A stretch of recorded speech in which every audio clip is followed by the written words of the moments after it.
So, you run a local business, and you're in this constant fight to get noticed. But what if I told you that your best customers are out there searching for you right now, and they just can't find you? All right, let's jump right in and figure out how to fix that so you can start winning the battle for local search. First things first, we have to get one thing straight. The world has totally changed. The way customers find a local plumber or a pet groomer or their new favorite coffee shop, it's just not what it used to be. The old playbook?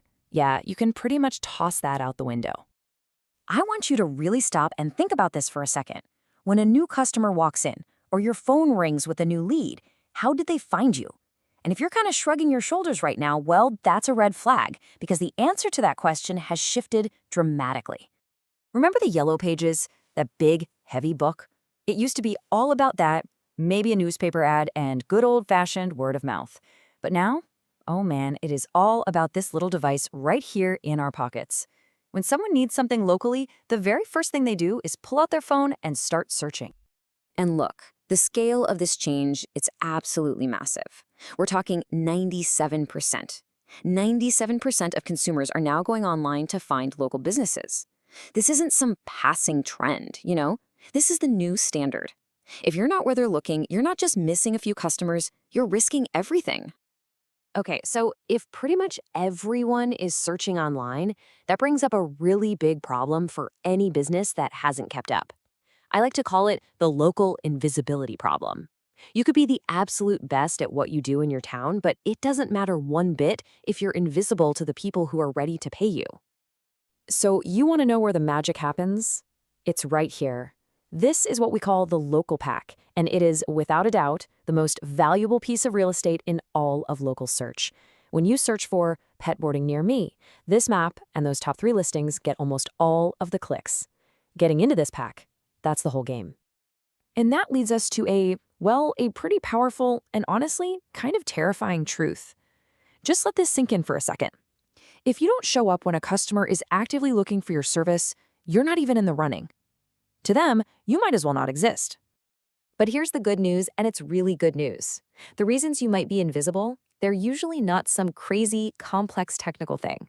We're talking about simple, fixable stuff, like an online profile that's only half filled out, not having enough reviews, or a website that's just a bit clunky on a phone. These are things you can absolutely handle. Okay, so how do we actually fix this? The answer, my friend, is local SEO. And don't let the term scare you. All it really means is making sure you pop up when your neighbors are searching. Think of it like building the perfect digital storefront. And it all comes down to 3 main pillars. It's actually pretty simple. We can break this whole thing down into just 3 key parts. First, you optimize your main business listing. Second, you actively build up your online reputation. And third, you make sure your website is rock solid. Let's dig into each one. All right, pillar number 1, your Google business profile. You have to understand, this is your digital front door. For most customers searching on their phone, this is the very first thing they'll see. It's their first impression of you, and it happens way before they even think about clicking to your website. And listen, optimizing this isn't a set it and forget it kind of deal. This is all about active management. It means filling out every single detail, uploading great recent photos, always responding to reviews, the good and the bad, and actually using the tools they give you, like posts and Q&A. All this stuff sends a huge signal to Google that you're an active, thriving business. Next up, pillar 2 is your reputation. And today, online reviews are quite literally the new word of mouth. I mean, think about it yourself. When you're picking a place to eat or a hotel, what's the first thing you do? You check the reviews, right? Well, your customers are doing the exact same thing. And finally, pillar number 3, your website. Look, if your Google listing is the front door, your website is your digital home base. It's the one place online that you have total control. It's where you tell your story, show off your brand, give all the juicy details, and most importantly, turn someone who's just looking into an actual customer. All right, so once you've got those 3 pillars locked down, you can start using a more advanced strategy that gives small businesses a serious advantage. And it's kind of funny, actually. It's all about thinking smaller to win bigger. And what we're talking about is hyper-local SEO. The idea is so simple, but so powerful. People don't just search for dog grooming Nashville. That's too broad. They search for things like dog grooming in East Nashville or pet sitter near Green Hills.